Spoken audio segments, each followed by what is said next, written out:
It's always a bit humbling to think about how far we've come.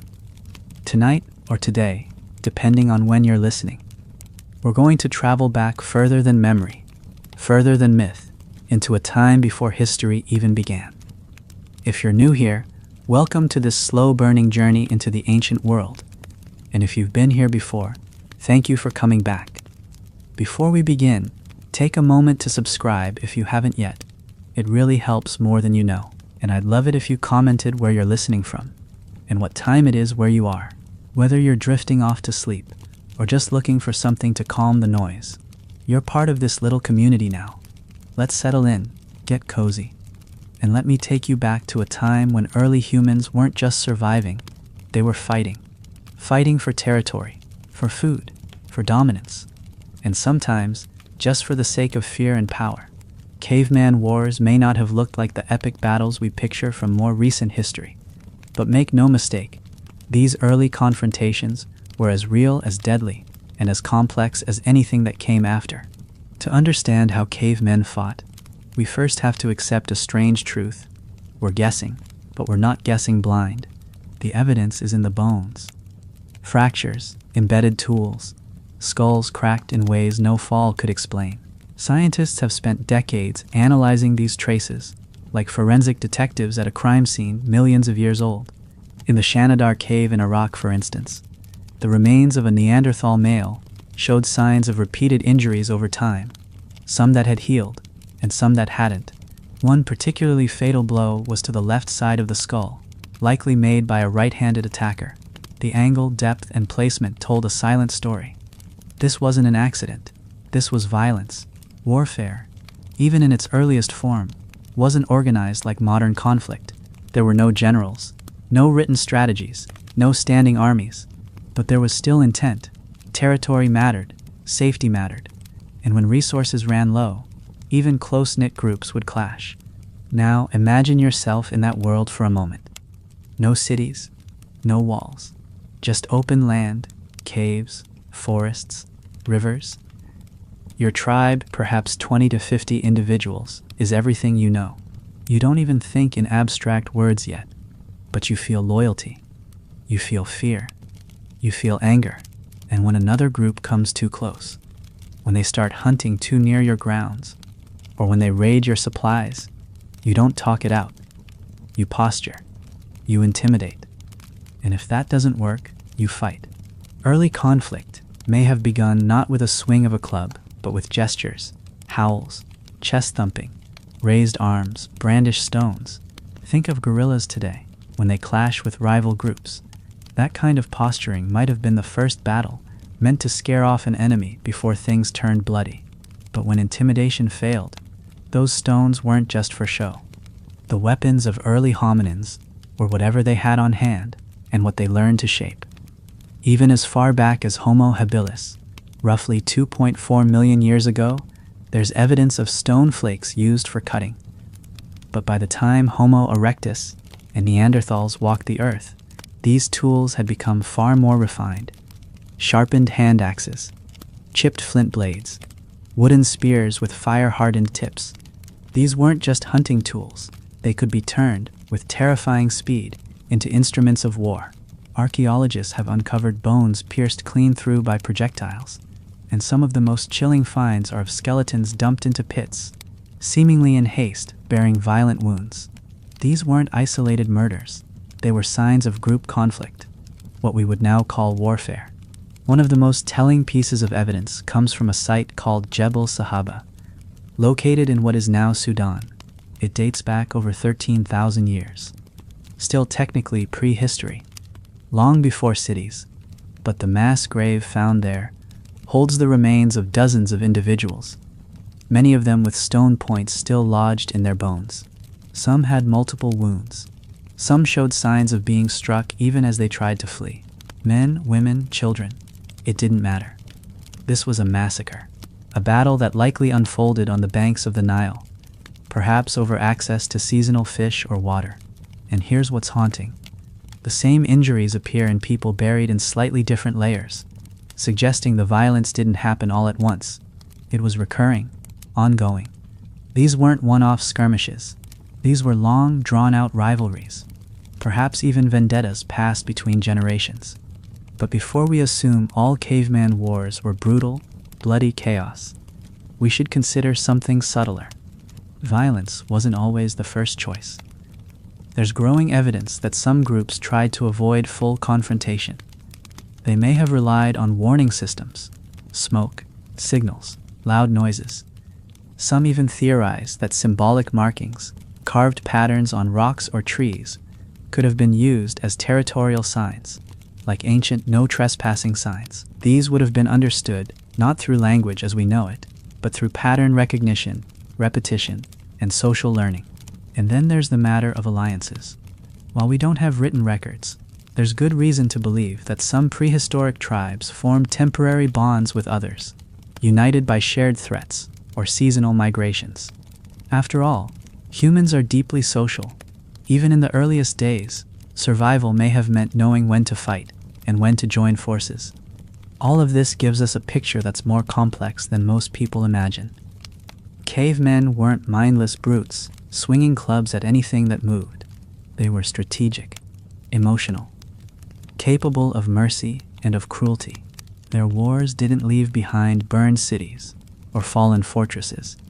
They left behind broken bones, scattered tools, and traces of fear etched into the land. As we keep going, I want to show you just how deep this rabbit hole goes. From the earliest acts of violence to the first organized ambushes, from hand-to-hand clashes to long-distance kills, we're going to explore it all, because once you start looking closely, caveman wars aren't primitive. They're the seedbed of everything that followed. There's something strangely intimate about imagining a battle with no armor, no commands, no formation, just raw instinct and survival. When we look at the physical builds of ancient humans like Neanderthals, we start to see how biology itself played a role in how they fought. Neanderthals were not just strong, they were absurdly strong by modern standards. Their bones were denser, their muscles thicker, their frames wider and shorter. This compact power would have made them devastating in close quarters. A swing from a Neanderthal, even with a simple wooden club, could easily break bones. Their arms were especially developed for thrusting motions, which matches archaeological finds suggesting they preferred to use stabbing spears up close. These weren't hurled from a distance like later Homo sapiens would often do. They were driven into prey or into rivals with brutal force. That kind of close-in combat paints a very visceral picture. Neanderthal groups may have launched sudden ambushes, using their strength and terrain to their advantage. They likely waited for the right moment, then burst from cover to overwhelm their opponents. Think of narrow ravines, thick brush, or rocky caves, places where movement was restricted and raw power could dominate over agility or finesse. What's even more fascinating is the wear and tear on Neanderthal skeletons. Repeated injuries to the same places, ribs, shoulders, skulls, suggest a life of regular, intense physical encounters. Some of the fractures mirror those seen in professional rodeo athletes today, who are constantly battered by bulls. But Neanderthals weren't doing this for sport. This was life and death.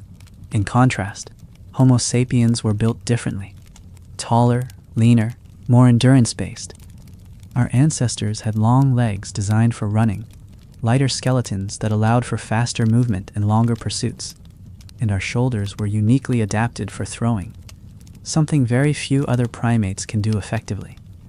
This meant that early Homo sapiens could stay at a distance and hurl projectiles with incredible force and accuracy. Spears, rocks, even slings. These weren't just hunting tools. They were part of a warfare style that relied less on brute force and more on coordination, timing, and hit-and-run tactics. A well-thrown spear from 20 meters away could injure or kill a Neanderthal before they ever got close enough to use their power. And if the Neanderthal gave chase, Homo sapiens could retreat, regroup, and attack again, always just out of reach. This difference in physical design likely gave rise to two entirely different fighting philosophies. One group leaned into shock and raw force, while the other leaned into mobility and range. And it wasn't just about individuals, it was about group coordination. Homo sapiens developed more complex social structures, which allowed for more organized group behavior. They may have used decoys, traps, or coordinated ambushes that required planning and communication. You can almost imagine a scene, a Neanderthal hunting band, navigating unfamiliar terrain, suddenly hit from above with a volley of stones and spears, not knowing where the attack came from. Confusion, panic, retreat. It's speculative, of course, but the remains we've found show patterns of injuries consistent with these kinds of encounters. Long-distance wounds, fractures from projectiles, injuries that couldn't have been caused by animals. Now, here's where it gets more complex. For a long time, scientists believed that Neanderthals and Homo sapiens didn't overlap for long, but new dating techniques show that in some regions, especially parts of Europe and the Middle East, they coexisted for thousands of years. Not just generations, entire millennia. That opens up the door to a whole spectrum of relationships, cooperation, competition, even cohabitation in rare cases. Some sites show signs of tool sharing, others show wounds and signs of conflict. It wasn't a simple story of one species wiping out the other in a quick, bloody war. It was more like a long, uneasy dance, sometimes peaceful, sometimes violent, always shaped by resource pressure, climate shifts, and the strange push and pull of two intelligent species occupying the same spaces. And what about the psychological side of things? That's harder to pin down, but there are clues. Burial practices, for instance, suggest that both Neanderthals and Homo sapiens had concepts of death and possibly even ritual. If they buried their dead, they may have mourned them. If they mourned them, they likely felt rage or sorrow after losing someone in conflict. This adds another layer to the idea of prehistoric war, not just as competition, but as something emotionally charged. Not only were these early humans capable of fighting, they were capable of hating, of fearing, of wanting revenge. In a world without courts or laws, those emotions didn't fade with time. They simmered, they grew, and sometimes they erupted again. It's easy to picture early warfare as simple and chaotic, one group stumbling across another, and violence erupting in the moment. But the more we learn, the more it becomes clear that even tens of thousands of years ago, conflict wasn't always spontaneous. Sometimes it was planned, it was strategic, it was survival by foresight, not just instinct. Imagine the tension building not over minutes, but over weeks or seasons. A rival group starts hunting further into your territory. They're following the same herd as you, drawing from the same watering hole. Maybe they set up a temporary camp near yours. You see their fires at night. You smell the smoke. The elders begin whispering that this has happened before, and it didn't end well. These weren't societies with written language, but memory was powerful. Stories were passed down. They remembered who attacked last winter, who took the kill without sharing, and with memory came strategy. One of the oldest signs of battlefield tactics in prehistory can be found not in weaponry, but in terrain use. Prehistoric people understood the land intimately. They knew where sound echoed best, where ambushes could be laid, where tracks disappeared into soft grass or shifting sand. In dry seasons, riverbeds became highways and bottlenecks. Defending such a place gave an enormous advantage. You didn't need walls when a narrow canyon or steep hillside could funnel an enemy into range. Sites like Olorge Sali in Kenya, dating back hundreds of thousands of years, show clusters of stone tools and animal bones arranged in ways that suggest coordinated hunting and potentially coordinated defense. These weren't just places where people lived. They were positions chosen with care. If you had to fight, you did it where you could win. And then there's the matter of migration. It's impossible to separate war from movement. Our ancestors were always on the move, following game, seeking new shelter, escaping cold or drought. But what happens when another group is already where you're going? Tension rises. A temporary camp becomes a contested zone. Fights break out. A wound here, a death there. Suddenly both groups are on edge. Every movement is watched, and if those groups meet again, it's not just a second encounter. It's a continuation. Archaeological layers in places like the Levant show evidence of repeated occupation by different tool-making cultures, sometimes with signs of abrupt, violent transitions. The tools don't fade out. They stop, and new ones appear. It's as if one group pushed out another, not gradually, but forcefully. Displacement, even in the Stone Age, was rarely peaceful. Climate, too, was a quiet but powerful driver of war. During the last ice age, the world was colder, but not uniformly so.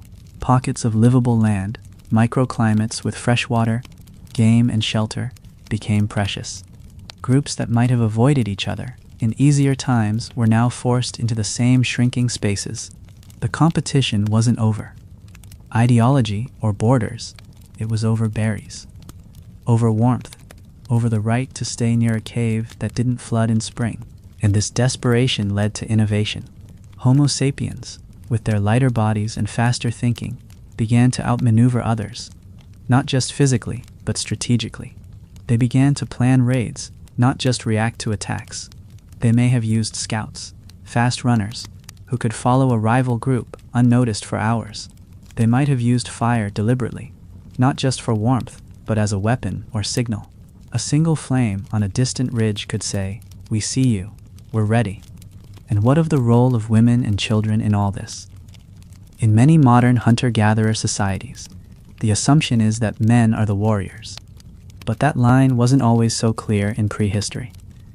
Some burials contained female skeletons with battle injuries, or even with weapons. In Peru, long after the caveman era but still pre-literate, high-status female warriors were buried with ceremonial daggers. If such roles existed later, there's reason to believe they had ancient roots. And children weren't shielded from violence either. Sites like Jebel Sahaba include juvenile remains with the same types of trauma seen in adults. They were caught in the violence. Maybe they were running. Maybe they were defending. Either way, prehistoric war was not clean, and it did not discriminate. But it wasn't always constant. There were lulls. Times when diplomacy of a kind may have emerged. We see it hinted at in trade. Long before writing or metal, groups traded obsidian, flint, shells, ochre, items that had no immediate survival value, but immense cultural meaning. For that to happen, there had to be contact, trust, at least enough to approach without being attacked. These moments of peace may have been brief, but they were real. Two groups, facing the same winter, choosing to share instead of fight. But peace was fragile. One misunderstanding, one broken promise, one hungry mouth too many, and the stone tools came out again. It was always a balance, always teetering. And in that unstable space between alliance and annihilation, prehistoric warfare found its rhythm. Long before war drums and war gods, before written prayers or recorded curses, there was still belief, and that belief often sat right beside violence. In many early societies, prehistoric ones especially, the act of killing wasn't just practical, it was spiritual.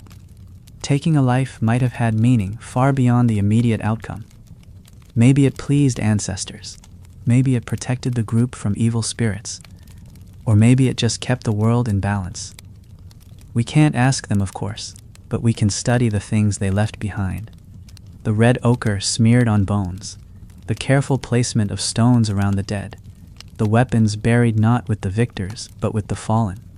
In several Paleolithic graves, weapons appear not scattered but positioned, spears laid beside bodies, stones placed at hands or feet. Why? Not for convenience, for memory, for ritual. You can almost picture it, a nighttime gathering around a fire, the tribe quiet, heads bowed. A death has occurred, not from a hunt, but from battle.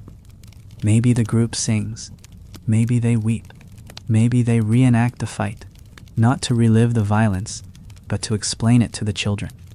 These moments might have bound them together more tightly than anything else.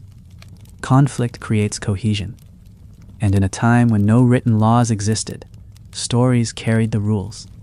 Who betrayed who? Who protected the group? Who bled for their kin? These weren't abstract ideas, They were lived history, told and retold in whispers and gestures. This oral memory helped shape the next generation of warriors. It wasn't enough to be strong. You had to be remembered. You had to be right. From this kind of storytelling, leaders emerged. Not kings, not chiefs in the modern sense, but figures the group trusted in danger. Often the strongest, but not always. Sometimes it was the one who had survived the most fights, or the one who had the vision, the dream, the warning. Among modern hunter-gatherers, charismatic leadership often arises in times of stress and fades when peace returns. That may have been true in prehistory too. During times of war, certain individuals, those who could plan, protect, and persuade, might have held temporary authority. They may have chosen when to attack, or where to retreat, or how to bury the dead. These weren't permanent rulers, but they were the beginning of something, the seed of leadership, the earliest trace of power.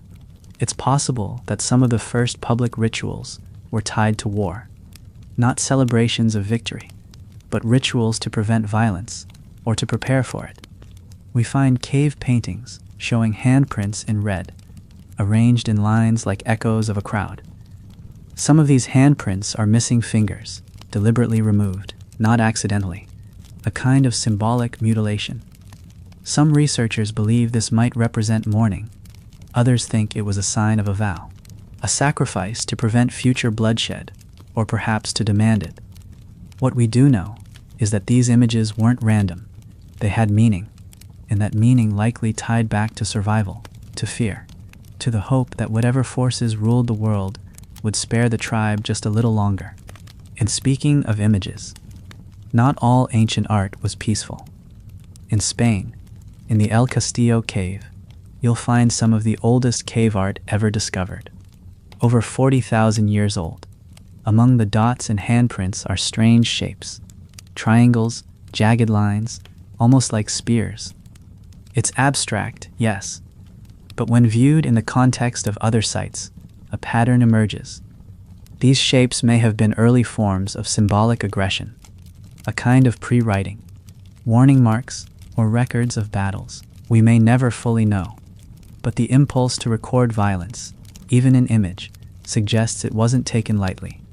It was remembered, marked, passed on. Even bones tell stories here. In some grave sites, bodies have been found with their heads removed and placed beside them, or even beneath their legs. This wasn't how someone fell. This was ritual. Perhaps a warning to others, or a gesture of shame, or even an offering. And when skulls were smashed deliberately after death, it may have been to prevent spirits from returning. In a world where everything was alive, rocks, rivers, trees, death itself was never truly the end. And so war, too, didn't end when the fighting stopped. It lingered, in memory, in ritual, in the bones we find buried, waiting silently for someone to listen. The open field wasn't where most caveman battles happened. Out there, strength could be seen, but not used smartly. Prehistoric warfare thrived in the shadows, in the places where the world closed in around you. Cliffs, thickets, riverbanks, caves, and the most effective form of violence, again and again, seems to have been the ambush. There is something ancient in that kind of strategy. A small group waiting in silence, knowing their prey or their enemy will walk straight into them. It required more than power. It required patience, coordination, and the kind of intelligence that understood fear. To ambush was to know your opponent. You had to anticipate their movements, learn their routines, and you had to strike not just when they were vulnerable, but when they weren't expecting it at all. There are hints of this thinking in the way tools were distributed at some prehistoric sites. In the open plains of East Africa, flint tools have been found in arcs, not clumps. Why is that significant? Because it suggests planned placement, tools ready for quick grabs, perhaps even staged for multiple attackers. The use of geography mattered just as much. Prehistoric hunters knew where animals passed. So too did they know where people traveled. Narrow passes, well-trodden hunting trails, access points to seasonal rivers. These were likely the battlefields of early man, not marked with banners or shields, but with footsteps, broken branches, and instinct. The ambush wasn't just the beginning of war. It may have been its most ancient form. Sound played a huge role in this, or rather, the absence of it. Think about how silent you'd need to be. No twigs snapping, no breath too sharp. That kind of stillness wasn't just physical, it was mental. It required a kind of group discipline that only comes from close social bonds. Everyone had to trust everyone else, not to move too soon, not to panic, and once the trap was sprung, there could be no hesitation. That makes ambush warfare more than just clever. It makes it deeply emotional. It bonded those who shared in it, because they had shared the terror of waiting, and they had shared the rush of surviving. But deception went beyond silence. There's a growing theory among some archaeologists that early humans used mimicry as a form of psychological warfare, imitating animal sounds to lure a rival group into false confidence, or even staging camps with leftover food or signs of struggle, designed to look abandoned or attacked, only to draw enemies in. It sounds like something from modern guerrilla tactics, but the principles are ancient. We underestimate how cunning early humans could be, simply because they didn't write their plans down. But nature forces creativity, and when survival is on the line, the brain adapts fast. These tactics also had a side effect: paranoia. If your group had been ambushed once, that memory stayed. It affected how you moved through the world. Suddenly, every shadow held a shape. Every sound was a warning. This heightened awareness may have fed into myths and fear-based taboos. Don't go past that ridge. Don't sleep near that grove. Places once deemed sacred may have earned that status through blood. War leaves a kind of spiritual residue, especially in a world where the unseen mattered as much as the real. And over time, these whispered fears became traditions. Cultural memory rooted in survival. Trust, then, became more than emotional. It became strategic. In a tribe of 30 or 40 people, if one person slipped away at night, didn't warn of a sighting, or failed to guard the trail, the consequences could be catastrophic. This pressure shaped behavior. It made loyalty essential. It made betrayal almost unthinkable, not because of abstract morality, but because betrayal meant death. So perhaps the earliest codes of honor didn't come from peace. They came from the rigors of war. You could only survive together if no one gave in to fear, if no one ran, if no one spoke to the enemy. The first laws, though never written, may have come from the silence of the ambush. The fight was over. The screams had faded. The dust, stirred by stampeding feet and desperate movement, began to settle back onto the earth. But in many ways, this was when the real challenge began. Survival didn't end when the enemy fled. It was only just beginning. The wounded lay among the rocks and grass, some unconscious, others groaning, clutching limbs bent the wrong way or pierced clean through. And in these moments, long before medicine, before even the concept of healing as we know it, something remarkable happened. People helped each other. The story of war often focuses on the violence, but the story of recovery, quiet, messy, painful, is just as revealing. Archaeological evidence shows that even in the harshest conditions, prehistoric people cared for their injured. One of the most famous examples is Shanidar I, a Neanderthal male who lived over 45,000 years ago. His skeleton showed signs of multiple severe injuries: crushed bones, likely blindness in one eye, a withered arm, and yet he lived for years after those wounds. That only happens if someone feeds you, protects you, helps you when you can't walk or defend yourself. These weren't fleeting gestures. They were commitments. Long-term care in a world that gave nothing for free. And this tells us something powerful. Prehistoric groups didn't leave their wounded behind. They pulled them back, cleaned their wounds with water, gave them food, maybe even herbs or heated stones to ease the pain. The emotional toll must have been immense. in a group of only a few dozen. Every loss was deeply felt. A single death wasn't a statistic. It was a rupture in the social fabric. A brother, a daughter, a hunter, a mother. Their absence changed the daily rhythm. Someone had to take over their tasks. Someone else had to step up. Grief may not have had a name, but it had a face. In the quiet days that followed a clash, rituals may have emerged. Simple ones at first. Perhaps a body was laid out near a river or adorned with red ochre. Perhaps stones were stacked in a particular way, or fire was burned through the night. These weren't just about honoring the dead. They were about giving shape to loss, about coping, about making sense of the senseless.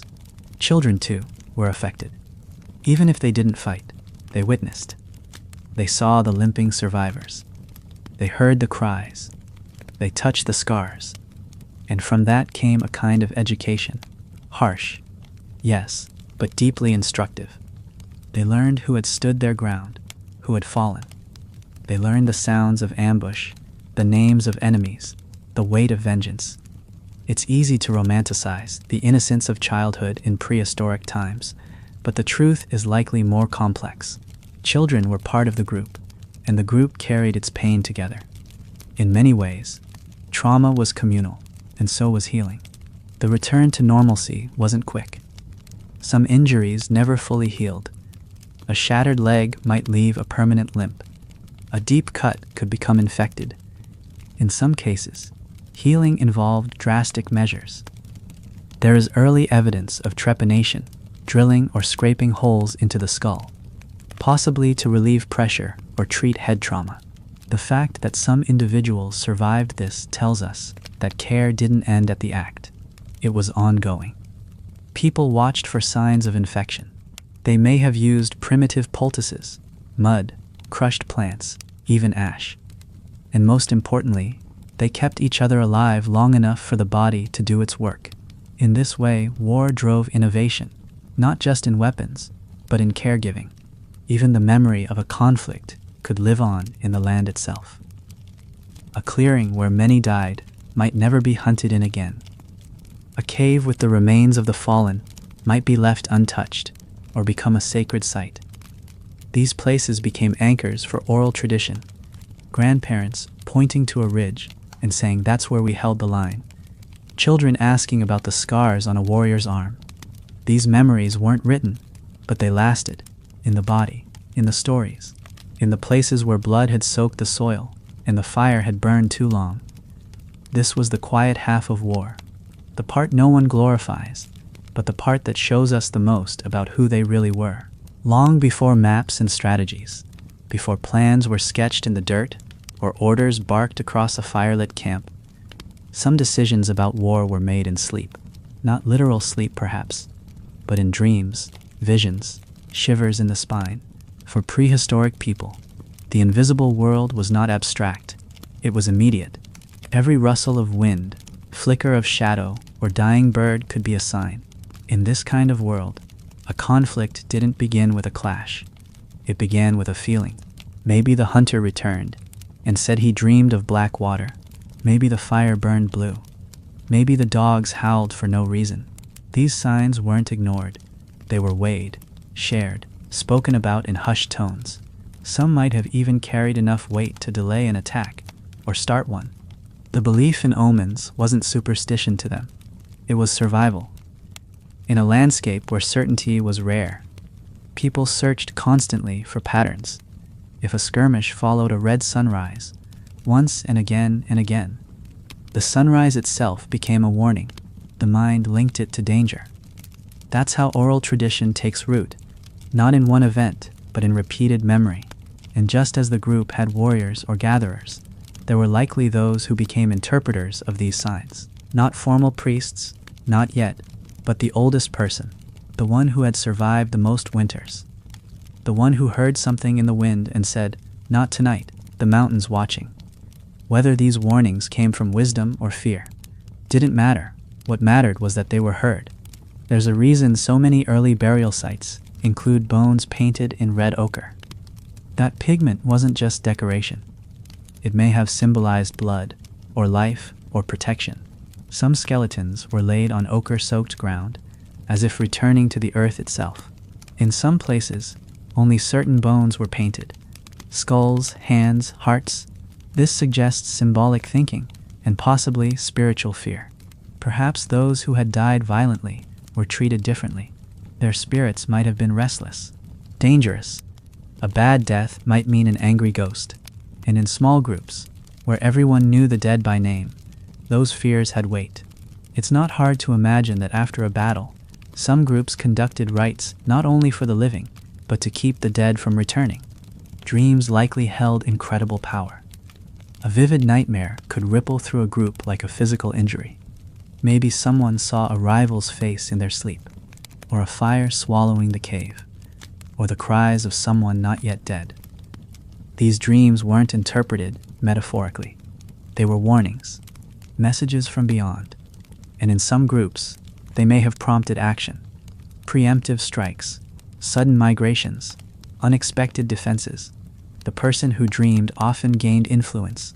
If their dream matched reality, they might be seen as touched by something greater.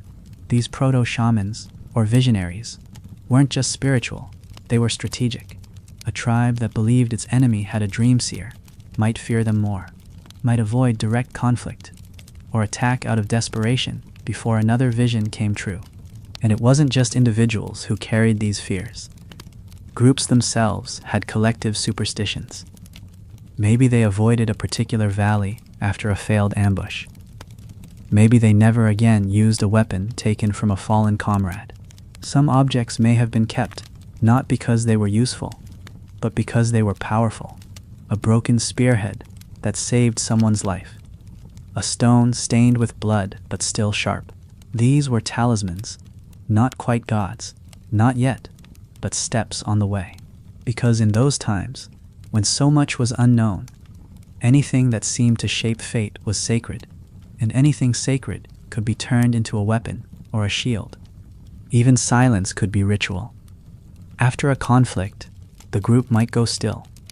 No singing, no laughter, no stories for days. Not from grief, but from belief, as if sound itself might draw something worse. This kind of enforced quiet isn't unique to modern trauma responses. It has echoes deep in the past. In those empty moments, people would sit near each other, touch shoulders, stir the fire slowly, and eventually, when it felt safe again, the voices would return, the stories would resume, and the children would hear once more about the dream that warned them, the sign that saved them, the red stone that bled when thrown. In this world, war wasn't just fought with tools, it was fought with meaning. Food was never just food, it was control, it was peace, it was power. In the prehistoric world, the search for something to eat wasn't a side task, it was the center of life. And in many cases, it was the cause of death. Wars didn't need ideology to start. They needed hunger. The kind that sets in after a dry winter, when the stores have rotted and the animals have migrated early. The kind that creeps in at night, in the stomachs of children who cry silently, so the sound doesn't carry. When that kind of hunger settled in, the rules changed. Groups moved into riskier territory. They encroached where they wouldn't have dared weeks earlier. And when two starving bands crossed paths near a watering hole, war was almost guaranteed. This wasn't the type of fighting we imagine in modern terms, planned sieges, or drawn-out campaigns. This was desperate, immediate, and very often fatal. A single carcass could spark a clash, the right fishing spot, a few wild tubers, a tree heavy with fruit. Each of these could mean the difference between survival and extinction. In such scarcity, there were no neutral zones. There are sites in the archaeological record that show dramatic shifts in resource use across just a few generations. One layer full of large animal bones, bison, mammoth, reindeer, and the next only birds, rodents, and cracked marrow from smaller prey. That's not just a shift in diet. That's a collapse in availability, a warning sign. When the big food disappears, so does caution. Some of the most telling evidence for hunger-based conflict comes from changes in tool design. In periods of plenty, stone tools tend to be more standardized, well-made, and optimized for specific purposes. But when things get dire, you begin to see more multi-purpose tools, hastily made and reused until they break. These aren't the weapons of skilled, leisurely hunters. These are the desperate tools of people who can't afford precision, who might need to stab, skin, dig, and butcher all in the same moment. The violence in this world wasn't glorious. It was practical. A sharpened rock, a broken antler, a cracked rib repurposed as a blade. Anything to kill, anything to eat. But hunger didn't always push people apart. Sometimes, it forced them together, at least temporarily. Groups might form uneasy alliances to take down larger game. A mammoth, or a giant sloth, wasn't something a dozen people could bring down alone. But 40, 50, coordinated from multiple angles, using fire and noise and terrain, that changed things. And once the beast was down, another layer of conflict emerged. Who got the meat? Who got the heart? Who got the hide, the bones, the marrow? In a world without currency, food was the only wealth, and even among supposed allies, blood could spill the moment the carcass cooled. There are cave sites where piles of bones suggest massive communal hunts, followed by sudden abandonment. Not decay, not burial, just a site used intensely and then left. Why? Maybe because something went wrong. A fight over the distribution, a betrayal, a theft in the night. Or maybe the food itself became cursed in memory. A place remembered not for what was gained, but for who was lost. These stories may have passed down in silence at first, then in whispers, then in warnings. Don't hunt near the wide ridge. That's where the meat turned red, not because of poison, but because of murder. And even cannibalism, dark as it is, must be mentioned. There are bones, human bones, with cut marks that match butchering techniques used on animals. Marrow removed, skulls cracked, long bones split. This wasn't ritual. This wasn't symbolic. This was survival. Whether it came from famine or war, the end result is chilling. The line between enemy and food blurred under starvation's grip. It's not the dominant narrative, nor should it be. But it happened, and it shows just how far prehistoric people would go when hunger took control. In those moments, war wasn't about conquest, it was about calories. The first weapons weren't made with war in mind. They were for hunting, for slicing flesh, breaking bone, cracking open the world for what was inside. But somewhere along the way, someone picked up a tool, turned it not toward prey, but toward another human being. That was a line crossed, and once crossed, it never faded. It wasn't long before tools made for survival began to evolve into instruments of war. Sharper, heavier, easier to hold, not just for skinning a kill, but for splitting a skull. This wasn't a sudden leap, but a slow shift. Over time, humans began shaping violence, not just acting it out. The moment a blade was chipped, not for butchering, but for bleeding, warfare became intentional. One of the earliest and most enduring tools was the hand axe. Oval-shaped, sharp-edged, and often symmetrical. It had no handle, just a chunk of flint shaped to fit the palm. It could be used to cut, to dig, to crush. But in the right grip, it became something far more lethal, a weapon. With enough force, it could shatter a rib cage or open a skull. The edge could be sharpened repeatedly, the weight could be adjusted, and the design was intuitive enough that even without language, others could mimic it. This wasn't just a useful tool, it was a prototype, an idea passed from hand to hand. Later, spears became dominant. Not just sharpened sticks, but fire-hardened wood or tipped with stone. Some were made to throw, others to thrust. Some had grooves for better grip or notches that made wounds harder to heal. One fossilized wooden spear found in Schöningen, Germany, more than 300,000 years old, shows a balance and shaping that indicates it was engineered, not just improvised. The point wasn't just sharp, it was meant to fly true, and while this spear was likely used for hunting, Its design would have made it devastating in combat, especially in the hands of someone who had used it 100 times, with calm focus and deadly aim. Then came the blade. Not just chipped stone, but fine, napped edges, obsidian, flint, quartzite.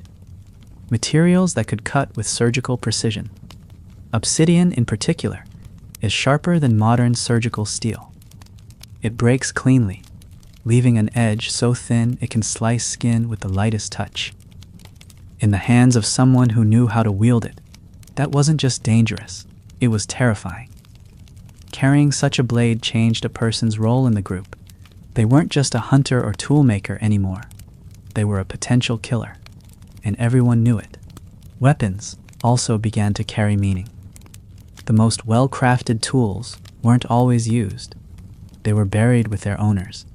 Some were passed down, others were kept for ceremony or intimidation. A weapon, in time, became more than function. It became identity. It said, I can protect. I can kill. I am not to be taken lightly. Children who saw their elders sharpening blades, who were taught the right stone for the best edge, were being initiated not just into craftsmanship, but into power. This was the beginning of the warrior figure. Not a role everyone held, but one recognized by all. And with every refinement came a higher emotional cost. Killing with a rock was personal, immediate. But a spear thrown from distance, a knife that slid between ribs almost too easily, these things required detachment, precision, maybe even ritual. Some early weapons were marked, scratches, paint, ochre, even carvings, symbols no one alive today can fully interpret, but we know they weren't accidental. They were made by hands that had a reason. Maybe they were charms, maybe curses, maybe nothing at all. But they show that even back then, humans were trying to make sense of the tools they created to take life. Every strike invites a counterstrike. Every weapon demands a defense. And even in the earliest days of human conflict, people understood this. Not in manuals or drills, but in the instinct that comes when survival is always at stake. If someone could hit you with a spear, you learned to duck. If a rock could be thrown, you learned where not to stand. Over time, this instinct became habit. Habit became strategy. And strategy, without a word spoken, became the early art of defense. For every weapon found in the earth, there is a wound that didn't kill, a bone that healed, a blow that was blocked. Prehistoric people didn't just fight to win. They learned how to not lose. One of the simplest forms of defense was geography, where you chose to sleep, to eat, to rest. These were defensive decisions. High ground offered visibility. Caves provided shelter, but also choke points. Riverbanks were risky, good for fishing, but exposed from multiple sides. Over generations, people learned to position their camps where attack was least likely, or where escape was easiest. Some settlements show signs of deliberate concealment. No large fires, camp layouts that suggest a perimeter watch, even sleeping arrangements that put children in the center and adults at the edges. These weren't accidents. These were survival structures, born of experience. Some bones show telltale signs of defensive wounds. A broken forearm bent upward to block a downward strike. Scratches on ribs, angled to suggest a sideways twist. Blunt force trauma on the side of the skull, as if the victim turned at the last moment. These are not clean wounds. They're chaotic, desperate. They show that even under attack, people resisted, and some of them survived. You can imagine the posture. Crouched low, one arm raised, the other gripping a stone, waiting for a chance to counter. Without shields or armor, the human body itself became the defense, position, movement, intuition. But that doesn't mean they didn't try to improve their chances. There's growing evidence that early humans used hides, bark, and even woven plant fibers as protective layers. Not armor in the modern sense, but rudimentary coverings meant to dull a blow or reduce a cut. It's rare to find these materials preserved, but in certain peat bogs and frozen sites, remnants of layered clothing and thick wraps suggest that some people walked into danger with more than just bravery. Even the arrangement of hair, braided, tied tight, coated in clay, may have served a purpose: protection for the scalp, grip for grappling, a subtle edge in close combat. Another form of defense was evasion, running, hiding, waiting. It may not sound heroic, but it worked. Homo sapiens, with their endurance-built bodies, could outpace almost any threat given enough distance. Some attacks may have been avoided entirely by simply knowing the terrain better. Looping trails, dense thickets, high ridges that offered escape. Stories may have formed around these routes. Parents teaching children, if danger comes, go to the stones with the split top. Not because they were special, but because they saved someone once. And that was enough. Defending the group didn't always mean standing and fighting. It often meant acting as a lookout, or creating distractions, or leading the enemy the wrong way. These roles required trust. They weren't less brave, they were just as essential, and they were remembered. Not every survivor carried a scar. Some carried stories. She whistled from the ridge to draw them away. He circled back and covered the trail. These were acts of defense too, and without them, the ones with the weapons wouldn't have had a chance to use them at all. War doesn't end when the bodies stop moving. Even in a world without diaries or song, the echoes of violence lingered in the minds of those who survived it. A child who saw their father fall, a mother who found her daughter's body after a raid, a man who came home with blood on his hands and didn't speak for days.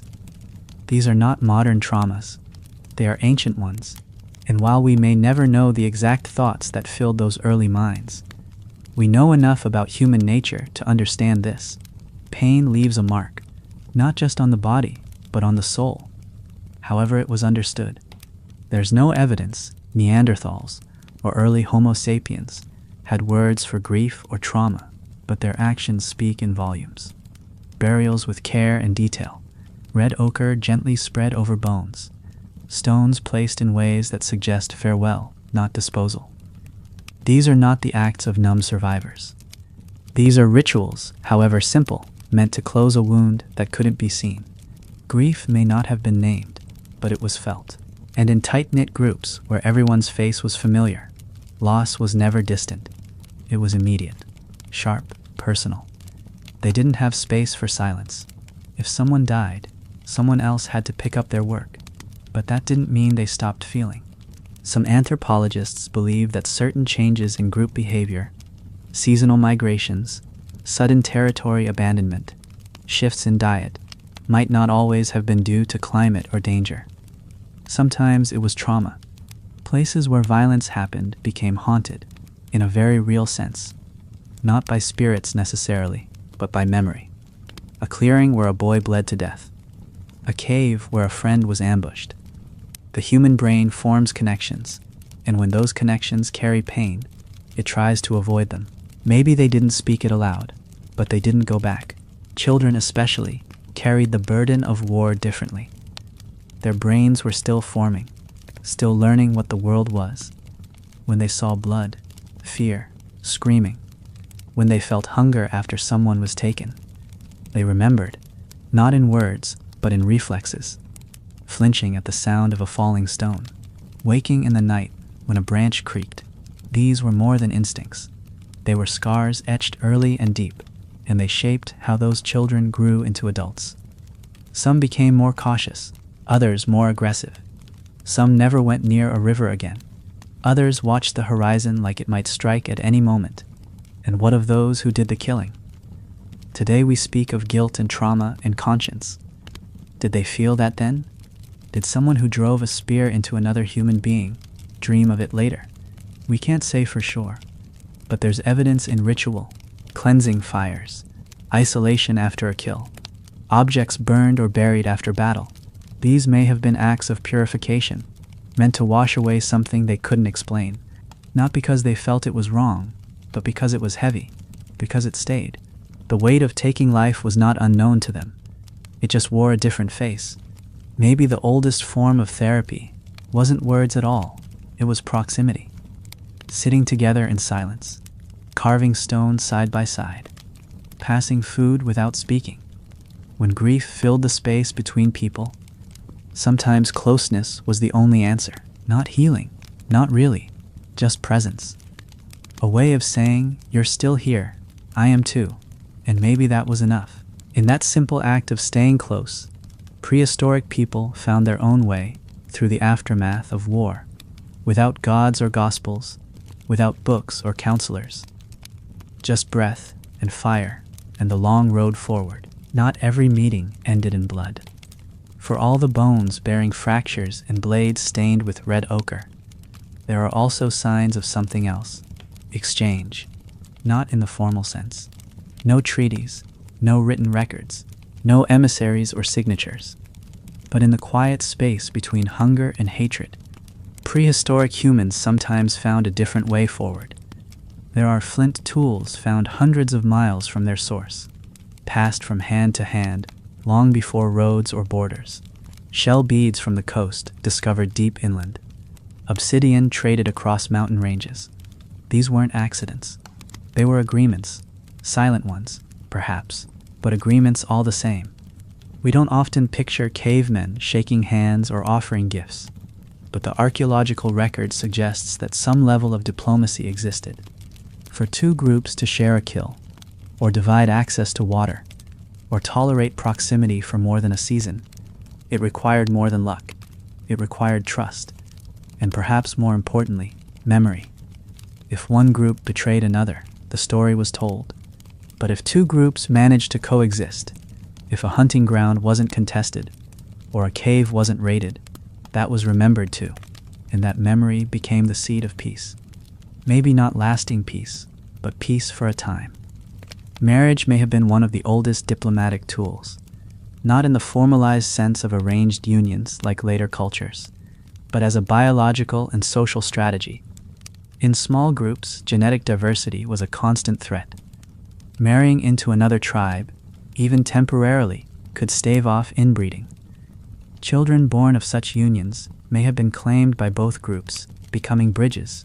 There's some evidence of this in skeletal analysis, where individuals with differing dietary and cultural markers are found buried together. They weren't from the same tribe, but they died in the same place. Perhaps they lived together, shared bloodlines, even raised families that blurred group boundaries. These connections were fragile, of course. One bad hunt, one misstep, one lie, and old tensions could rise again. But the fact that these moments existed at all shows a level of intelligence and emotional complexity we often underestimate in early humans. They weren't just reacting to their environment, they were shaping it, through alliance, through gift-giving, through compromise. Some researchers believe that early trade routes followed not just game or terrain, but memory. This is the path our people used when they last traded obsidian with the river people, not recorded, but remembered in story, gesture, place. Symbols likely played a role. Carvings on rocks, notched sticks, colored stones, early versions of emblems or signals, maybe a pile of stones left in a certain shape near a river bend meant safe to pass. Maybe red ochre at the edge of a forest meant do not hunt here. These weren't written languages, but they were attempts to communicate, to set boundaries, to extend invitations. We underestimate how much communication can happen without words, through repetition, tone, ritual, and over generations. Such systems might have allowed tribes to navigate complex relationships without killing each other every time. Even shared rituals may have played a part. If two groups worshipped the same landmark, a mountain, a spring, a strangely shaped tree, this shared reverence could have served as common ground, a place to meet, to trade, to remember the old stories. Not every prehistoric gathering was a battle. Some were likely cautious celebrations, small feasts, songs around fire, exchanges of meat or tools. And in those moments, something very human happened. Eyes met without threat, food was shared without price. And for a night at least, the world was wide enough for both tribes to breathe. Before words came rhythm. Before names, there were glances, gestures, sounds repeated, not for beauty, but for urgency. In the world of early humans, Communication wasn't decorative. It was life or death. A misread signal could lead to ambush. A mistimed grunt could give away your position. And yet, despite the absence of formal language, they spoke. Their voices didn't form sentences, but they carried meaning, urgency, warning, comfort, rage. In many ways, war forced language to evolve. It demanded clarity where confusion could kill. Some of the earliest known sounds used by hominins were clicks, hums, and deep-throated vibrations. Sounds that could travel through forest, over rocks, but not echo too loudly. These weren't casual noises. They had purpose. A sharp exhale might mean stop. A soft, pulsing rhythm might mean move quietly. And these signals would have varied between groups, much like dialects do today. What one group used to signify danger, another might have used to calm children. So when two groups met, especially after long separation, the chance for misunderstanding was high. One raised hand might mean peace. To someone else, it looked like a threat. That ambiguity could lead to tension. Some confrontations may have started not because anyone wanted blood, but because a gesture was misread. Eye contact held too long, a step too close, a tool carried in the wrong hand. Even the tilt of a head could mean the difference between alliance and aggression. And yet, over time, certain signals seem to have stabilized. Across ancient sites, common themes appear. Spirals carved into rock, lines of dots, mirrored patterns. Perhaps these were universal enough to mean something like, "We pass through," or "We remember the dead here." A prehistoric signpost, carved without letters, but rich with intention. Rhythm may have been one of the first tools for organizing people. Not just in music, but in movement. Marching softly, all steps in sync, makes less noise than a scattered group. Beating sticks on the ground in specific pulses might have signaled readiness, territory claimed, or danger ahead. You can still see this in some traditional hunter-gatherer groups. Subtle clicks, tongue pops, and taps used across long distances. These rhythms could also become warnings. A fast pattern to signal retreat, a low drumbeat to intimidate. The sound didn't just travel, it shaped emotion. Even facial expressions played a role. A raised brow, a tight jaw, wide eyes. These micro-movements were likely universal long before words were. Fear looks the same in every culture. So does rage. So does grief. In battle, these cues told you everything. Who might run? Who might strike? Who was bluffing? And over generations, humans became better at reading each other. Not just allies, but enemies too. The mind sharpened not just for making weapons, but for interpreting the battlefield in a glance. And when language finally did emerge in fuller form, however primitive, it likely changed everything. A few simple sounds could mark a direction, a name, a danger, a plan. Coordination became easier. Ambushes became more precise. Strategies could be shared without mimicry. And with language came memory that was more than gesture. It was story, oral history. Lessons passed not just by scars, but by words. Never trust the ones who paint with black clay. Strike when the moon is low. These weren't just tactics. They were the beginnings of culture. And in every war that followed, language was the weapon no one could see, shaping what came before the spear was ever thrown.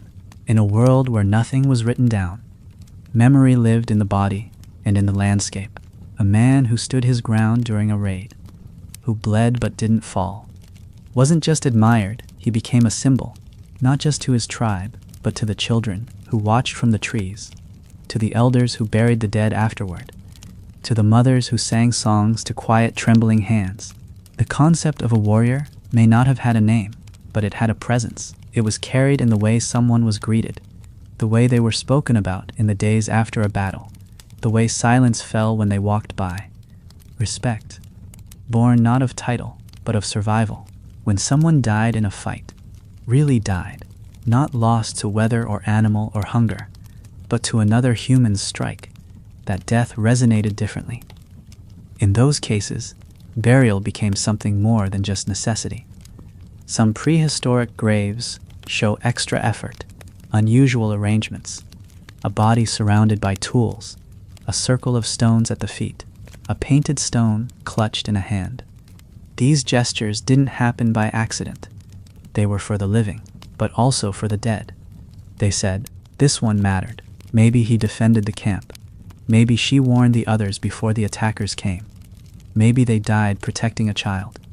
These stories, though invisible in the dirt today, would have lasted for seasons, maybe generations. And then there were the bones that weren't buried at all. Some bodies, it seems, were left exposed, perhaps as a warning, perhaps as a sacred act. A body placed high on a ledge or hidden deep in a cave, marked not with tools, but with isolation. This could have been punishment, or reverence, or fear. Some cultures, even much later in human history, placed the bones of warriors in elevated places so that their spirits could see the land they died for. Perhaps something like that began here, in gestures made without language, but heavy with meaning. Clothing and adornment also began to change in ways that suggested identity in conflict. A necklace made of animal teeth, a belt of twisted fiber, marks etched into skin. These weren't for fashion. They told stories. This man once hunted a lion.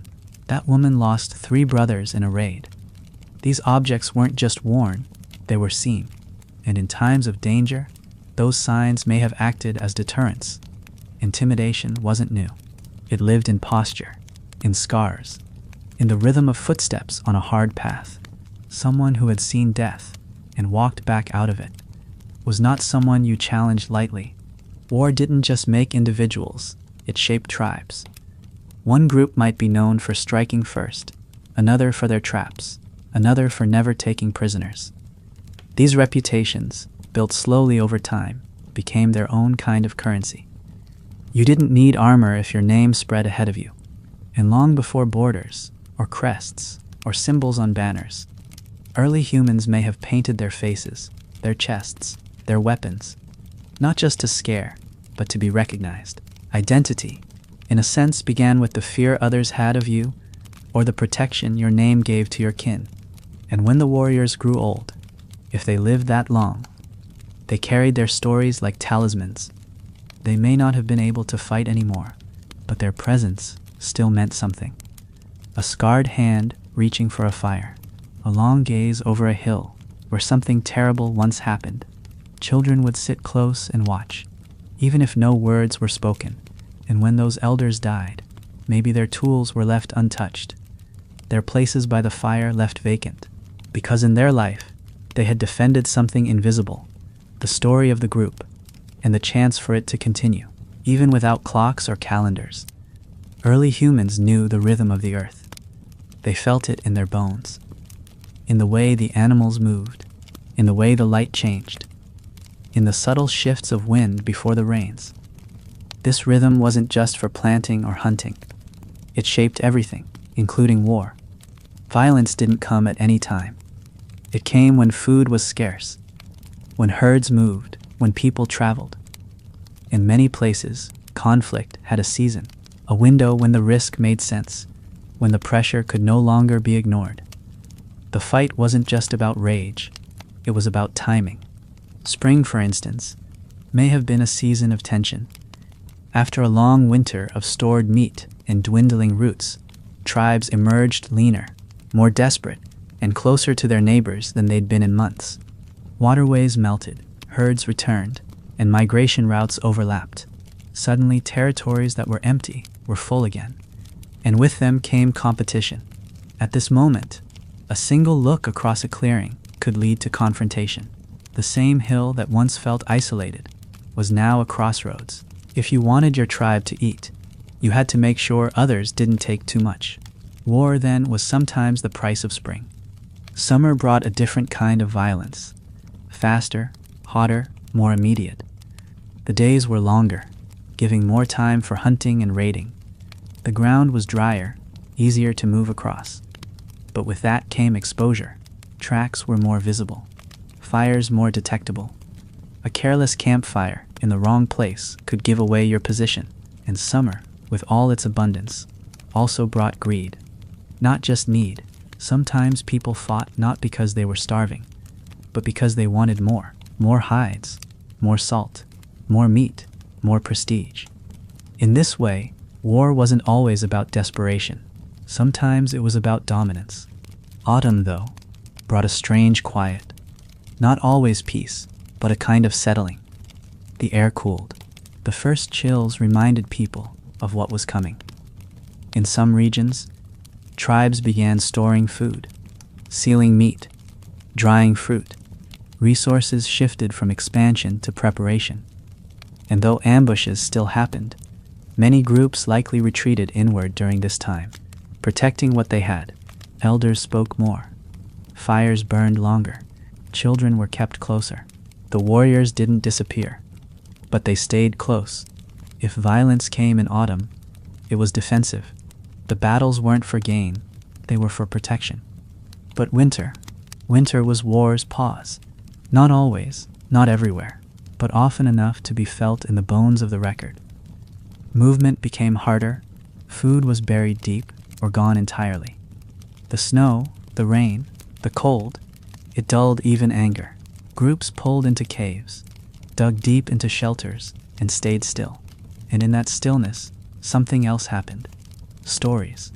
Around the fire, with wind howling outside, and danger held at bay by cold, people remembered. They told of the raids from the spring, the allies from the last summer, the lost ones buried in the forest. Memory became the main activity of winter, and it carried the seeds of what would happen next. Because the quiet didn't last. The first thaws woke up the wild again. Feet moved, eyes sharpened. And those stories, the ones told by firelight, began to stir in the blood. Promises made in winter, oaths whispered in anger or sorrow, were remembered. Sometimes the stories inspired caution. Other times they became plans. This cycle of tension and release, of cold and fire, created a seasonal rhythm of war, one shaped not by armies or governments, but by hunger and the tilt of the planet. And in that rhythm, our ancestors learned when to fight and when to wait, to claim land without maps, to defend space without borders. You need something more primal than paper. Memory, pattern, instinct. Early humans didn't mark territory with signs. They marked it with presence. The bones of last year's kill left in a clearing, fires that burned regularly in the same valley, tools scattered where hands had worked for generations. These were not symbols in the way we understand them now, but to those who lived there, they meant something clear. This place is ours. And to anyone else passing through, the message wasn't subtle. It was known, and when it was ignored, blood often followed. Territory wasn't always about ownership. It was about survival.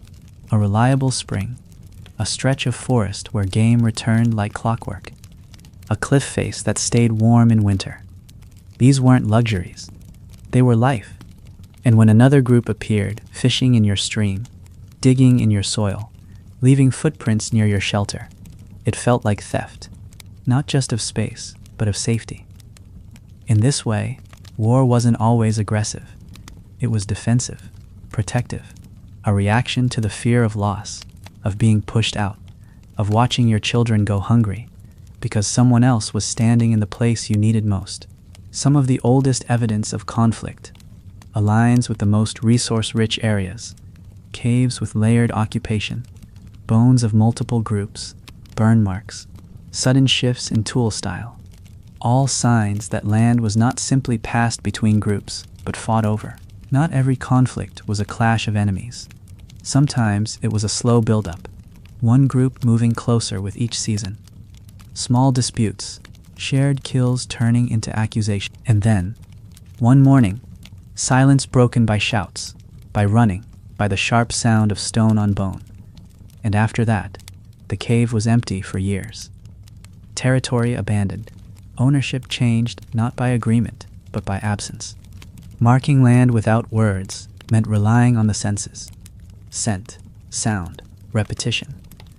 Some groups may have urinated near boundaries, a behavior still observed in some modern hunter-gatherer cultures. Others left broken tools or specific arrangements of stones as signals. These markers didn't have to be understood by outsiders. They only had to be recognized. We've seen this before. We remember who used this kind of ochre, and recognition alone could decide whether someone advanced or turned back. In a world without treaties, memory was the strongest defense. Territory also existed in layers. Some spaces were permanent: caves, water sources, sacred places. Others were seasonal: hunting trails, berry groves, nesting grounds. Groups understood when to leave a place alone and when to return. But when climate changed, when herds didn't come, when drought cracked the land, those lines blurred. A seasonal space became a desperate claim. Suddenly, territory that had been respected for generations became contested, and the rules, unspoken, fragile, broke down. War followed, not because people changed, but because the land no longer held them in balance. Even within groups, space mattered. Sleeping areas, fire circles, paths to the river. People understood whose ground was whose. And when strangers came, everything shifted. You can imagine the tension. New footsteps on familiar soil, voices in the distance, the smell of unfamiliar smoke. That was often enough. A tribe might not wait for a direct threat. The very presence of others could feel like one. Territory wasn't just land. It was memory. It was rhythm. It was identity. To defend it wasn't just instinct. It was declaration. We are still here. Raids were not battles. They weren't loud, drawn-out confrontations under the sun. They were shadows. They were quiet feet before dawn. They were eyes that had been watching for days. A raid was a message, not just an act. A way to remind others, you are not safe. And long before humans built walls or fortresses, they knew how to strike without warning, how to break a group apart with one short, sudden burst of violence. Raids didn't just take food or tools. They took peace. They unstitched the threads of security that kept a tribe sleeping at night, and that unraveling was often the true damage. Who led a raid? It wasn't always the strongest. It was the smartest, the one who could wait in silence, who could track the habits of another group without being seen, who could see the weak points, the child who fetched water alone, the gap in the cliff watch, the fire that burned too late. These leaders didn't give orders with words. They used gestures, glances, and sometimes nothing at all. And those who followed had to trust completely, because the success of a raid relied on perfect timing. One misstep, one cry, one mistake, and the prey became the hunter. Most raids weren't designed to kill, at least, not at first. They were meant to take food, tools, women, children, firewood, clothing, even sacred objects, anything that weakened the rival and strengthened your own. In some cases, raids were meant to provoke, draw a group into the open, force them to defend, make them show their numbers. And sometimes, they were meant to punish, to repay a past loss, to settle a score that had festered across winters. This made raids deeply emotional. They weren't just about survival. They were about memory, vengeance, warning. The psychological impact of a raid often far outweighed the physical. A stolen spear could be replaced. A burned hide tent could be rebuilt. But the silence that followed, the way everyone began sleeping closer to the fire, the sudden fear when birds took flight at night, that lingered. Children learned to walk quieter. Elders spoke less. Everyone listened harder. The world became tighter, smaller, sharper, and that tension could last for months, even years. A single raid could change the course of an entire group's migration, break an alliance, or push a family to leave the only land they'd ever known. Defenses against raids had to evolve just as quickly. More lookouts, rotating sleep shifts, signals in the dark, a knocked stone, a broken twig, a bird call. Some camps moved more frequently, never staying long enough to be mapped by the enemy. Others dug into terrain, using cliffs, trees, and shadows to mask their presence. In some places, groups abandoned fire altogether during tense seasons, relying on cold meals and whispered breath to remain unseen. These weren't cowardly acts. They were survival strategies. It took more discipline to not fight than to swing a club in panic. But not all raids ended cleanly. Sometimes, the raiders were caught. And when they were, the retaliation was brutal. Captured raiders weren't just punished. They were displayed. A body left hanging from a tree. A skull placed at a camp's edge. These were not decorations. They were deterrents. They said, "We know what you did, and we are not afraid to do worse." It was war through silence, through fear, through memory etched into the land. Raids shaped early human behavior, as much as the seasons or the stars. And for many groups, the threat of a raid was more constant than any storm. In the oldest stories we imagine about the past, war is often pictured as a man's world. Hunters with heavy arms, warriors with stone clubs, leaders who roared and fought while others waited behind. But the bones, the tools, and the burial sites tell a different story. Women weren't just watching from the caves. They were out there too, sometimes carrying food, sometimes carrying children, and sometimes carrying blades. In the quiet violence of prehistory, roles weren't as fixed as we like to believe. Survival didn't allow for luxury. If a group was attacked, everyone fought. If a child was taken, it was often the mother who tracked the trail. Some of the clearest evidence comes from burial analysis.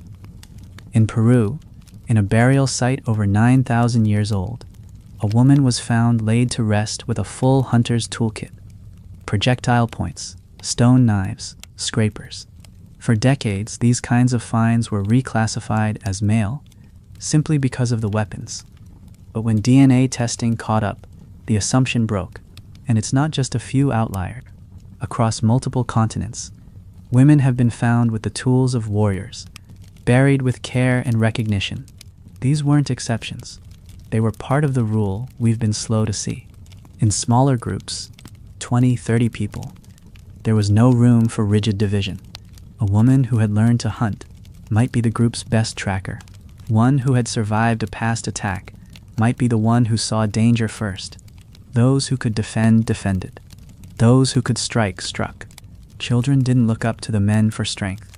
They looked up to whoever saved them, whoever stood between them and a spear. And the idea of the nurturing protector and the fierce fighter didn't clash. It coexisted. In fact, they were often the same person. Women likely played vital roles in pre- and post-conflict actions as well. Scouts, strategists, healers, their knowledge of terrain, of animal movement, of people's patterns, this made them essential in planning. And after the dust settled, they were often the ones who patched wounds, buried the dead, and passed on the stories. In this way, their connection to conflict wasn't only through action, it was through memory, through culture. They shaped how war was understood, not just how it was fought. And when raids involved abduction, as they often did, women also became messengers. Those who survived being taken sometimes escaped. Sometimes they didn't. But their knowledge, their trauma, their experience changed the group they returned to. It hardened them, yes, but it also taught them what to look for. A new kind of awareness passed through their words, their eyes, their silence. They weren't just survivors. They became warning signals for the group's future. This is how they come. This is how they hide. These weren't stories for sympathy. They were intelligence. Even in ritual, women's presence in the aftermath of war was clear. The red ochre placed on the bodies, the stones arranged around graves, the bones painted or turned.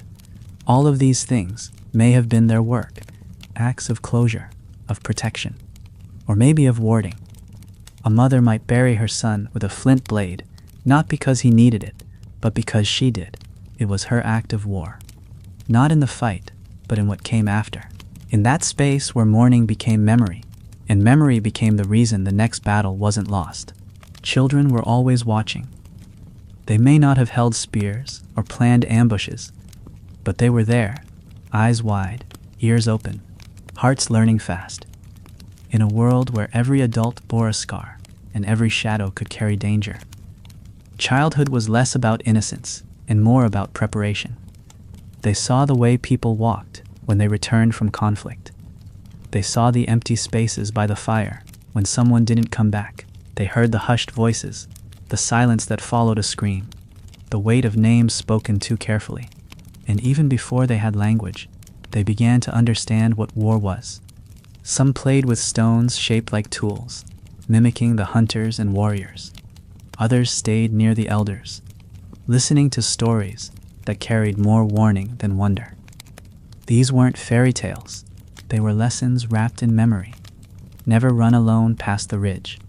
Always watch the rivers bend. If the birds scatter, hide. These words weren't dramatic. They were urgent.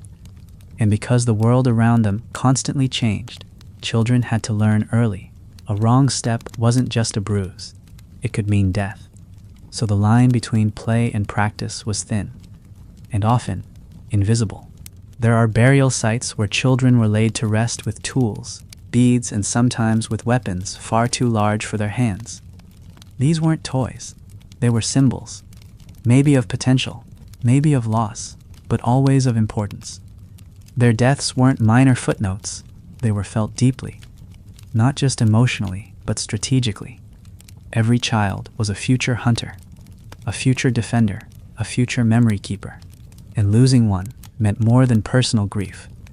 It meant the group itself lost part of its future. In some ways, protecting children was the closest thing early humans had to a sacred law. But not all children were protected. Some were taken. In raids, during migration, or as part of retribution. The youngest were often absorbed into other groups, raised among strangers who spoke different rhythms, who painted with different colors, who called the fire by a different name. And over time, some of these children forgot. They adapted, they survived. And yet, buried deep inside them, there may have been memories, images, smells, fears that never fully left. These stories rarely made it to stone, but they shaped lineages. One person, taken in war, could carry the seed of another tribe into the next generation. Others didn't survive. Their bones tell us that plainly. In some mass graves, small skeletons lie alongside adults, pierced by arrows or shattered by blows. These weren't accidental deaths. These were moments when war swallowed everything. The cries of children didn't always stop hands from striking. And yet we find signs of care, even in these terrible places.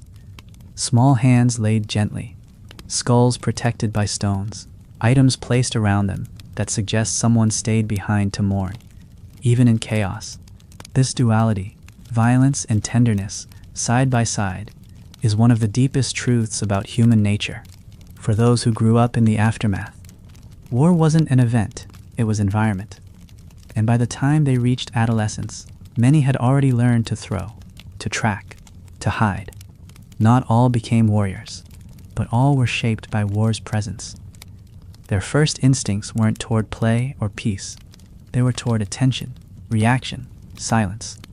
These were the earliest reflexes taught not by schooling, but by survival.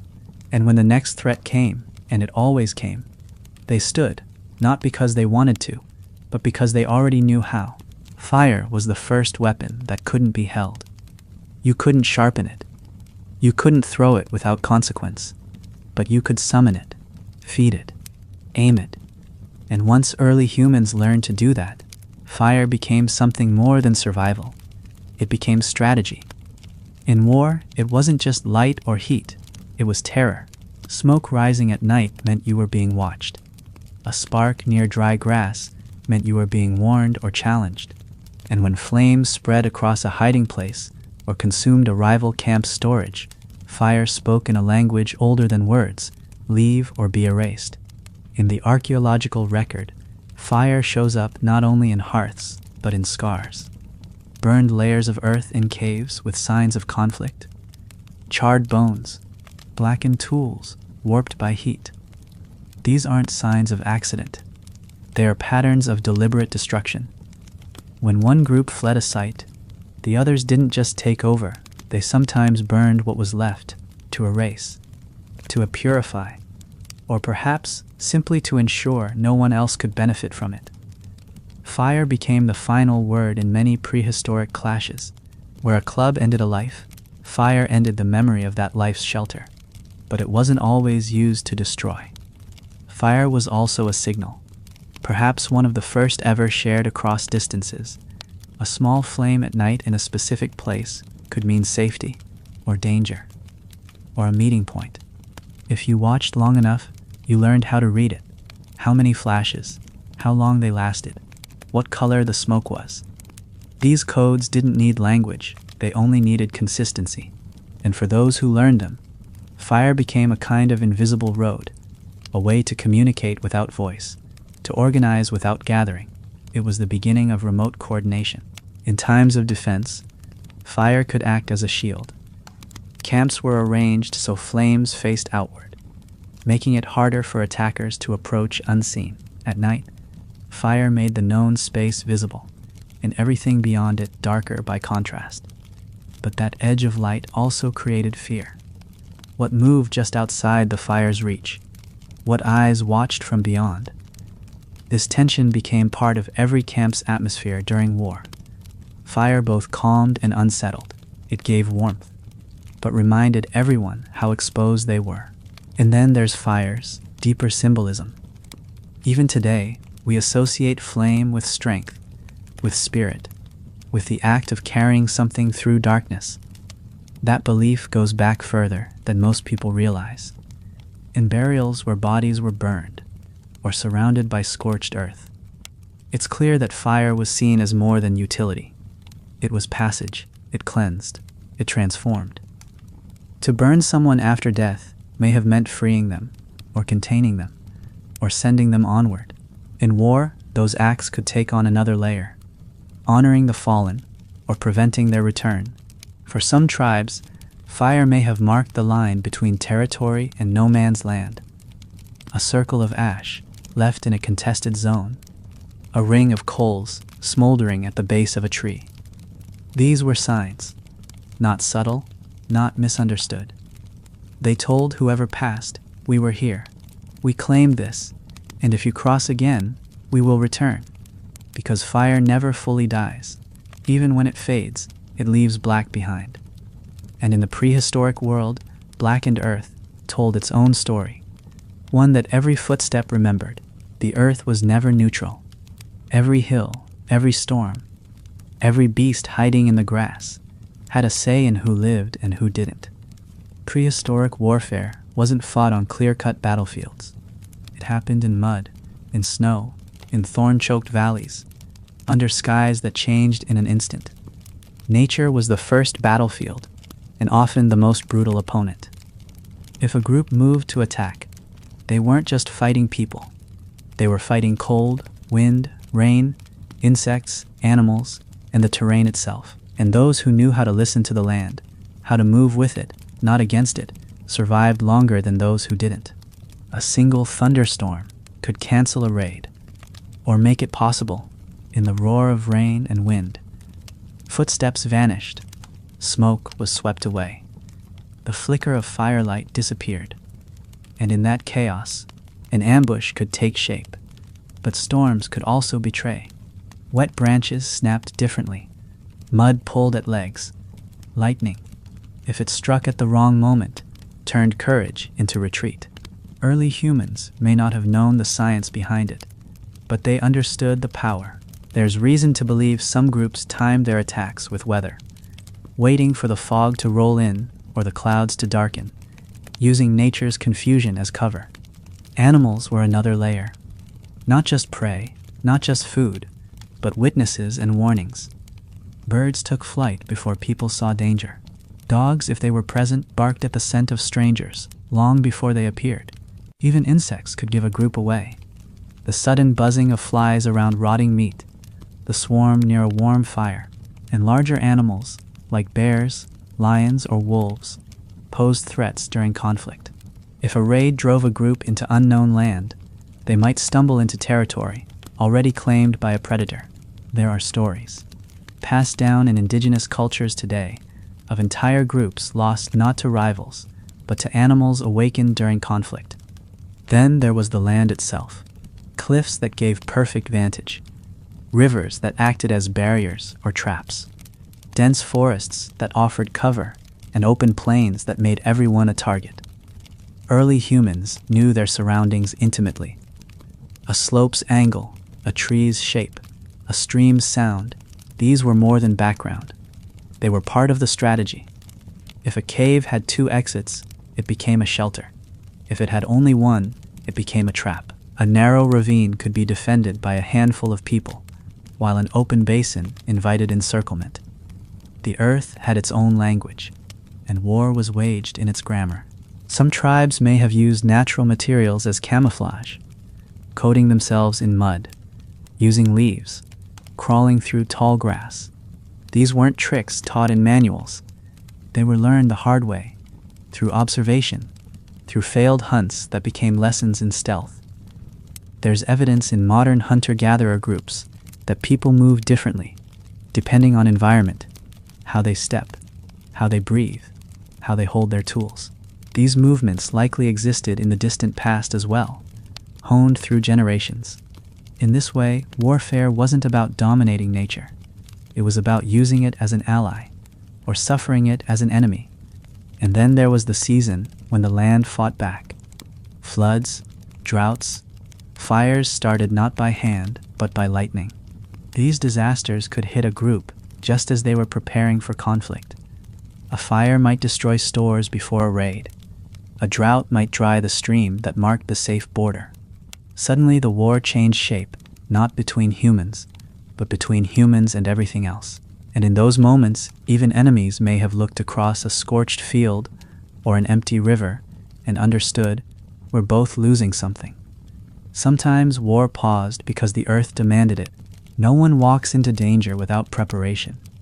Even in the earliest days, when the enemy was just beyond the trees and the plan was little more than a direction and a target, humans understood the need to ready themselves, not just with tools, but in mind and body. Before a raid, before an ambush, before stepping into the unknown, there was a pause, a breath, a ritual. And though those rituals left behind no written trace, their echoes live on in the patterns of bones, pigments, posture, and silence. These weren't elaborate ceremonies. They were gestures of meaning, small, focused, intense. Some covered their skin in ochre, red, yellow, even black. Colors chosen not for beauty, but for identity, for power. Red might have symbolized blood, readiness, life force. To paint the face or chest was to step into another version of yourself. Not the gatherer, not the parent, but the fighter. Others carved lines into their skin with sharp bone or stone, a temporary mark that burned as it healed. Pain, in this case, was a kind of transformation. It said, I feel it now, so I do not flinch later. These markings weren't decorative. They were shields of the spirit. Sounds were just as vital. A low hum, a rhythm tapped on stone, a sharp clack of flint on flint, repeated in tempo. These were not songs. They were pulses of unity, a way to synchronize breath, heart, motion. In some groups, a single repeated sound might grow louder over time. Not to intimidate others, but to summon courage within. Others stayed silent, holding still for long stretches. Stillness was also a ritual. The quiet before action, the drawing in of every sense. This wasn't calm, it was coiled focus. Tools were handled with special care in these moments. A blade might be sharpened in complete silence. A spear inspected 3 times, not because it needed it, but because it centered the mind. Some groups may have passed weapons hand to hand, not for checking, but for energy, trust. I've seen this used before. I know what it does. In a group of 20 or 30, these actions built a chain of confidence. If one person wavered, others felt it. So the ritual was as much about group psychology as personal readiness. You didn't just walk into a fight. You walked together. Sometimes they carried objects, feathers, stones, animal teeth, not as charms but as memories, a piece of the last battle, a token from someone who didn't return. These items grounded them, reminded them of purpose, and perhaps they whispered a quiet truth. If I fall, someone else will carry this next. This awareness didn't weaken them. It bonded them. They weren't just fighting for the moment. They were fighting for what came after, for those who couldn't fight, for those who would remember. And always, just before the movement began, there was a final gesture. A touch on the shoulder, a glance, a deep breath held and released. These weren't accidents. They were acknowledgments. In the absence of language, they said everything. I trust you. Don't break. We come back together. In that last second before the first step, prehistoric humans became something more than individuals.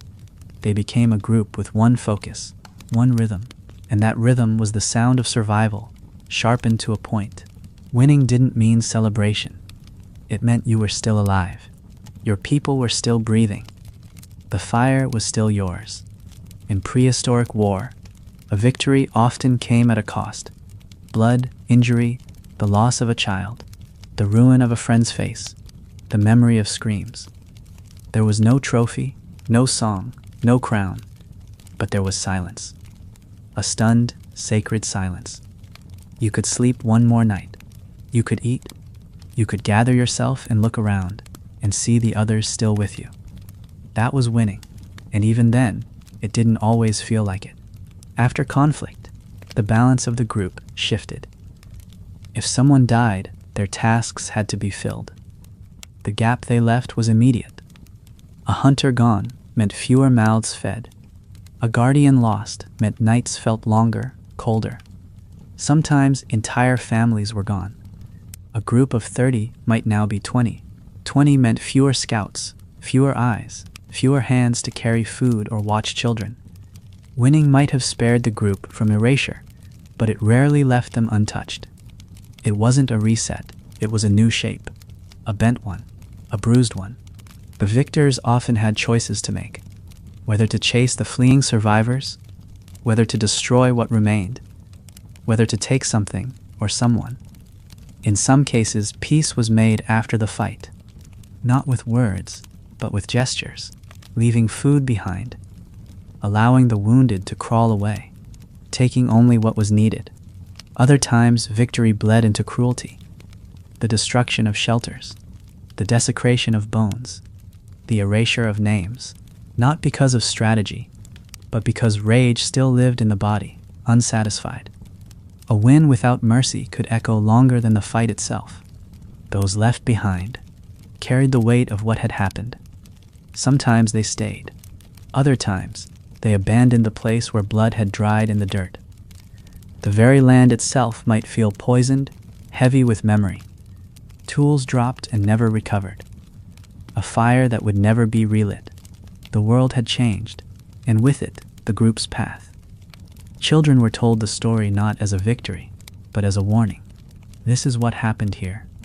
This is what we lost. Remember it. In this way, even a win could feel like mourning. Losing didn't always mean extinction. Some fled, some were captured, some were spared because of age, or kindness, or the flinch of hesitation in an enemy's eyes. And those who survived carried the story in a different way.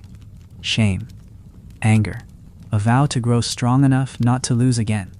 Sometimes they rejoined with other groups, carrying scars and stories that changed future decisions: who to trust, when to run, how to defend better next time. Even in defeat, knowledge moved forward. Pain became strategy. In time, both winners and losers faded into memory. But the ground remembered. A burned tree line, a scatter of broken blades, a circle of stones laid in the shape of loss. And long after the voices stopped, children walked through those places, feeling something they didn't understand. A weight, a chill, a silence too deep for the wind. That was the final echo of war. Not the scream, not the blow, but the quiet that came after. A quiet that said, something happened here, and we are not the same. If you follow the threads of war far enough back, you begin to see something strange. It wasn't just a response to fear. It wasn't only about hunger or land. In some ways, conflict made us more human. It shaped the way we thought, how we organized ourselves, even how we communicated, the need to defend, to plan, to outthink others. It sharpened minds. It pushed groups to become tighter, smarter, more adaptable. The earliest forms of strategy, of empathy, of memory, all of them grew in the soil of danger. War didn't only break things, it built them too. The very structure of the brain may have been sculpted in part by the pressure to survive attacks and coordinate defenses. Those who could anticipate others' moves lived longer. Those who could read faces, interpret posture, understand tone, those were the ones who came back from a raid alive. So over time, humans got better at it. Social intelligence became as important as muscle. Being able to form alliances, to calm a frightened child, to de-escalate tension before it turned to blood, these were survival traits. And they started in a world where any misstep could be fatal. Language, too, may have deepened under the weight of war. Grunts turned to gestures, gestures to shared signals to words. When danger is close, clarity is everything. A sound that means go, one that means stop, one that means behind you, even if language developed for other reasons. Hunting, teaching, parenting. It was in war that it became urgent. It had to evolve fast. Lives depended on it. The complexity of early communication may have stretched precisely because fear pushed it further. Tools changed because of war. Hunting tools became weapons. But once that line was crossed, they kept evolving. Better stone tips, more aerodynamic spears.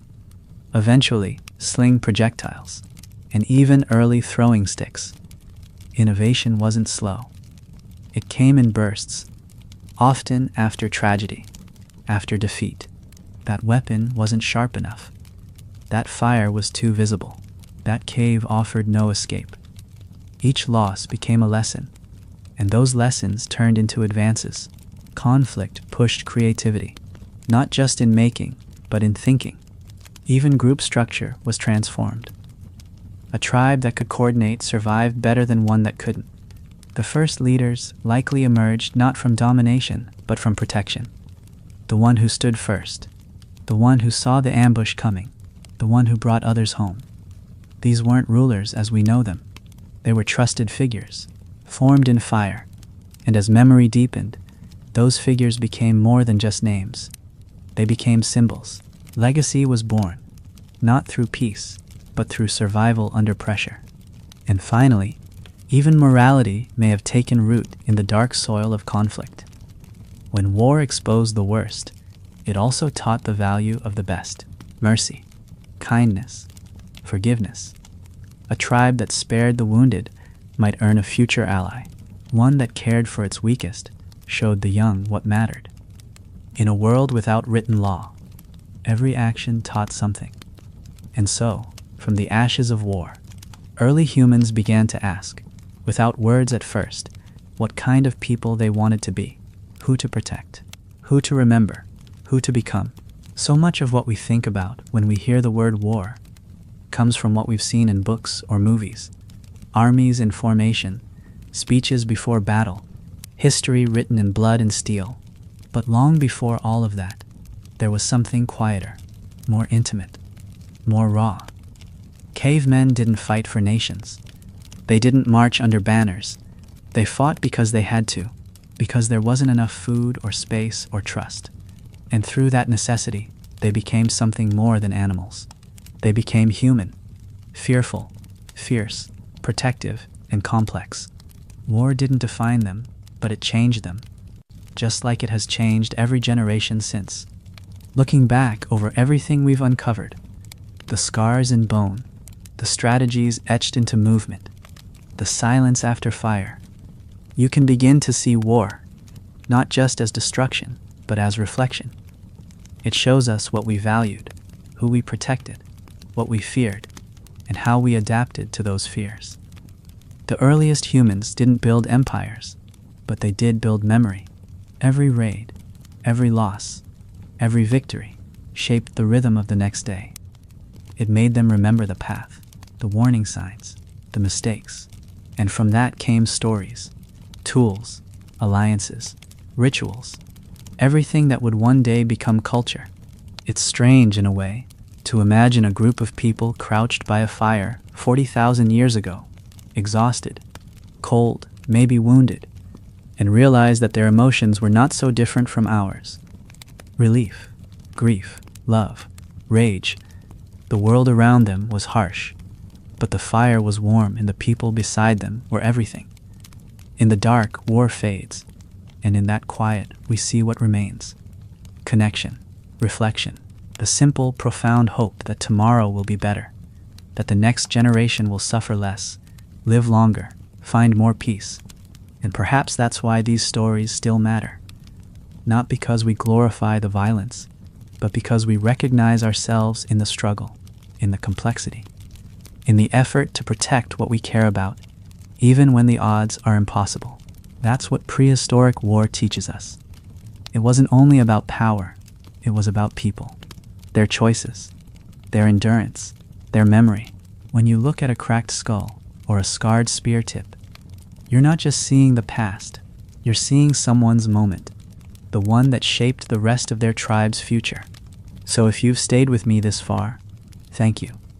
Truly. You've just traveled tens of thousands of years with me, through the minds and memories of our ancestors. I hope this helped you slow down, maybe drift a little deeper into thought, or even into sleep. And if you're still listening, I'd love to hear where you're tuning in from, and what time it is where you are. Your comments help this channel grow, and your presence here means more than you know. If you enjoyed this journey and want to hear more stories from the ancient world, strange, human, beautiful, make sure to subscribe so you don't miss the next one. We'll go deeper next time. Until then, take care, rest well, and remember, even in the darkest parts of our history, there was always firelight, and there was always someone watching the horizon.